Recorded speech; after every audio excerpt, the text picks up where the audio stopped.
दोस्तों, एक लड़की को मल्टीनेशनल कंपनी से उनको ऑफ़र आती है। ये ऑफ़र पाने के लिए वो लड़की कोलकाता से जो है दिल्ली आ जाती है और दिल्ली जब ऑफ़िस के बाहर इंटरव्यू के लिए जो बैठी रहती है चेयर पे, तो इसी दरमियान एक आदमी आता है। आने के बाद जो है इस लड़की से पूछती है कि मैम आपको चाय चाहिए कि कॉफ़ी? वो मैम कहती है कि आपको जो अच्छा लगे आप मुझे पिला सकते हैं। तो ये मैम कहती है और ये चाय वाले कहते हैं कि नहीं मैम आपको जो चाहिए आप बताइए। तो मैम कहती है कि मुझे जो है चाय पिला दीजिए कड़क चीनी के साथ।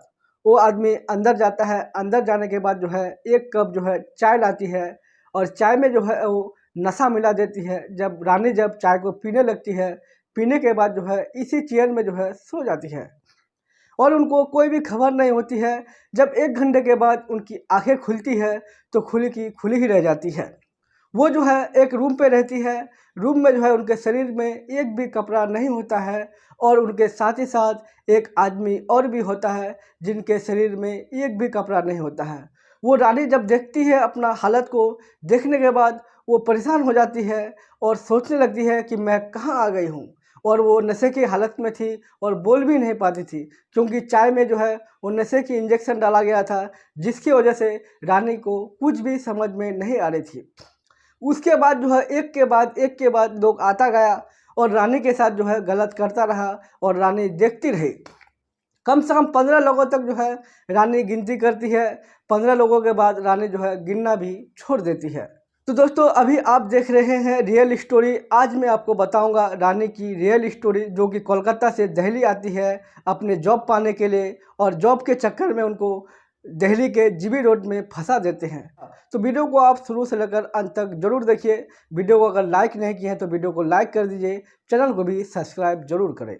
दोस्तों, कमला मार्केट के करीब ही जो है जीबी रोड पड़ता है। जीबी रोड के 68 नंबर कोठे में जो है एक लड़की काम करती थी और इसी कोठे से एक लड़का निकलता है। निकलने के बाद बाहर आता है, बाहर आने के बाद एक नंबर पे कॉल करता है।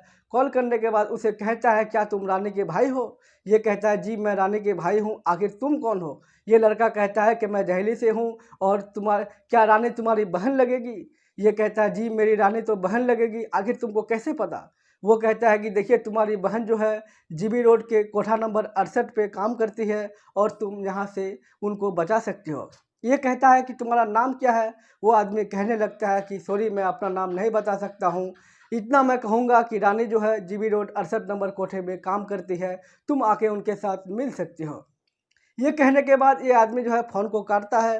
काटने के बाद करोल बाग की ओर चला जाता है। उनका भाई अपने माता-पिता के पास जाता है। जाने के बाद जो है पूछता है कि देखिए रानी जो दिल्ली गई थी अपना इंटरव्यू देने के लिए, यहाँ से मुझे कॉल आ रहा है कि रानी जो है जीबी रोड के 68 नंबर कोठे में फँस चुकी है, उसको अब कैसे निकाला जाए?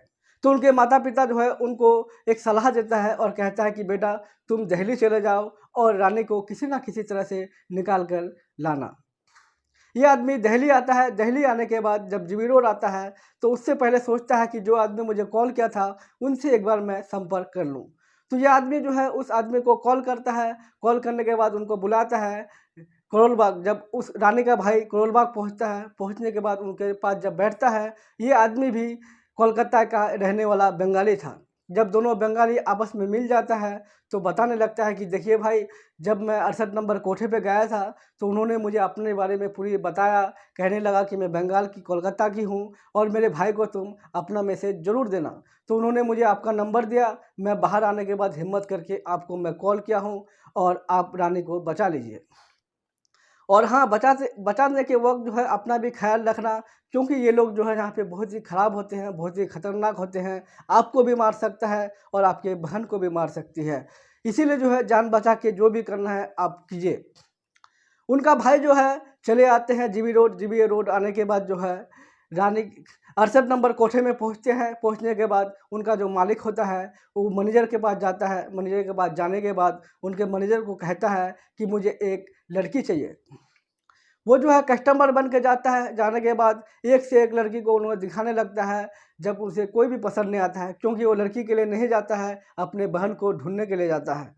जब कोई भी पसंद नहीं आता है तो एक आदमी कहता है यहीं पे कोठे वाले कि सर उसको ये लड़की दिखाया जाए जो नया 2 महीना हुआ है आने का। तो बोलता है कि अरे वो तो दूसरे कस्टमर के साथ बिजी है, उसको कैसे मिलेगा। उनका भाई कहता है नहीं नहीं, अगर बिजी है तो मैं बैठ सकता हूँ, आखिर मुझे वही लड़की चाहिए। वो कोठे का मालिक कहता है कि अगर तुम्हें वही लड़की चाहिए, तुम्हें और भी ज़्यादा पैसा लगेगा। तो उसका भाई कहता है कोई बात नहीं, जितना भी पैसा लगेगा मैं देने के लिए तैयार हूँ। जब कुछ ही पल में उनका बहन जो है इस कस्टमर के साथ बाहर आती है। बाहर आने के बाद उनका भाई का नज़र जो है बहन पर पड़ती है और बहन की नज़र जो है भाई पर पड़ता है। आँखों आँखों में शर्मा जाती है, लेकिन करे भी तो क्या करे, ऐसे स्थिति में था ही। उनका भाई जो है हिम्मत करके उनके बहन का हाथ पकड़ता है। पकड़ने के बाद जो है एक रूम में चला जाता है। गले पकड़कर जो है ज़ोर-ज़ोर से रोने लगती है और अपनी कहानी बताने लगती है। लेकिन जब दोनों बहुत समय तक बिता देता है, तो बाहर से जो है दरवाज़ा खटखटाने लगता है कि अरे भाई, तुम इतने देर से क्या कर रहे हो? तुम्हारा जो है टाइम ख़त्म हो गया है। उनका भाई कहता है कि कोई बात नहीं, टाइम ख़त्म हुआ तो और हम 5 मिनट रुकेंगे।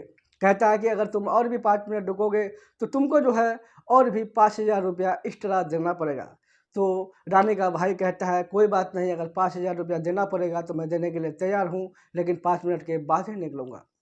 रानी और उनका भाई ज़ोर-ज़ोर से रोने लगता है और निकलने के बारे में सोच रहा था कि आखिर यहाँ से हम कैसे निकलें। उनका भाई उस दिन फिर यहाँ से बाहर आ जाता है। आने के बाद वो सोचने लगता है कि अगर मैं दिल्ली पुलिस को अगर खबर देता हूँ, तो दिल्ली पुलिस भी इन लोगों के साथ मिला हुआ है और मेरी बहन यहाँ से रिहा नहीं हो पाएगी, तो आखिर मुझे क्या करना चाहिए। तो दूसरे दिन फिर जीबी रोड जाते हैं, 68 नंबर कोठे पे अपने बहन से मिलती है। मिलने के बाद उनसे पूछती है कि अगर तुम बताओ, अगर तुम्हारे पास कोई अगर रास्ता है, तुम मुझे बता सकती हो। उनका बहन कहने लगता है एक जो है यहाँ पे एक बहुत बड़ा महिला फाउंडेशन चल रहा है, इस महिला फाउंडेशन को आप मिल सकते हैं, वो जो है हमें यहाँ से निकाल सकती है, उसके अलावा कोई भी निकाल नहीं पाएगा। तो ये आदमी जो है यहाँ से निकल जाता है। निकलने के बाद डायरेक्ट जो है ये फाउंडेशन का जो मालिक होता है उनके पास पहुँचता है। पहुँचने के बाद उनको अपना दर्द भरी कहानी सुनाने लगता है। कहता है कि सर देखिए, हमारी बहन जो है कोलकाता की रहने वाली और मैं भी कोलकाता के रहने वाला हूँ, लेकिन हमारी बहन को एक लड़की कहती है कि एक जो है दिल्ली मल्टीनेशनल कंपनी से एक ऑफ़र आया हुआ है। इस ऑफ़र के ज़रिए अगर आप जाओगे दिल्ली तो आपको 1 लाख रुपया महीना मिलेगा। तो मेरी बहन जो है इसके लालच में आके दिल्ली आ जाते हैं। दिल्ली आने के बाद इस कोठे में फँस जाती है और यहाँ से निकल नहीं पाती है। जब इस संघ का जो मालिक जब सुनता है, सुनने के बाद वो सोचता है कि नहीं, वो लड़की जो है बहुत ही मुसीबत में है, उनको निकालना बहुत ही ज़रूरी है। ये जो है फाउंडेशन का मालिक जो है यहाँ के जो एसपी होता है उसको कॉल करता है। कॉल करने के बाद बोलता है कि देखिए सर, एक कोलकाता की निर्दोष लड़की जो है कोठे नंबर 68 पे काम कर रही है, जो कि निर्दोष है। उनको जो है मल्टीनेशनल कंपनी के नाम से जो है झांसा देके उनको फंसाया गया है। उनको जल्द से जल्द निकालने की काम करे और उसको जल्द से जल्द निकाला जाए और अपने घर भेज दिया जाए। एसपी जो है उनकी बात को पकड़ लेता है, क्योंकि बहुत ही बड़ा इसका फाउंडेशन चल रहा था, महिला फाउंडेशन था, तो उनकी बात को पकड़ना ही था। और पकड़ने के बाद एसपी उनको समय देता है, फलाना दिन को फलाना टाइम में जाएंगे और जाने के बाद यहाँ से निकाल लेंगे। तो उसके भाई को कहता है कि देखिए, हम कल जो है 11 बजे हम जीबी रोड 68 नंबर कोठे को में छापा मारेंगे और इस समय जो है तुम अपने बहन के साथ ही रहना, क्योंकि हमें पहचानने में आसानी होगी। वो लड़का यहाँ से आ जाता है। आने के बाद जो है उसी कोठे में चला जाता है। जाने के बाद अपने बहन के साथ मिलने लगती है, बातें करने लगती है। इसी दरमियान जो है पूरे पुलिस फ़ोर्स के साथ जीबी रोड आते हैं। आने के बाद कोठे नंबर 68 को पूरा चारों तरफ से घेर लिया जाता है। घेरने के बाद जो है उनको जो है निकाली जाती है। निकालने के बाद जो उसका मालिक होता है, जो मालकिन होता है, उनको अरेस्ट किया जाता है और रानी को जो है और उनके भाई के साथ कोलकाता की तरफ भेज दिया जाता है। तो दोस्तों, आपने देख ही लिया होगा कि नौकरी के बहाना देकर, एक झांसा देकर जो है एक लड़की को कोलकाता से जो है दिल्ली बुलाया जाता है और उनके साथ क्या-क्या होता है। तो आज के लिए इतना ही, फिर मिलते हैं हम अगले वीडियो।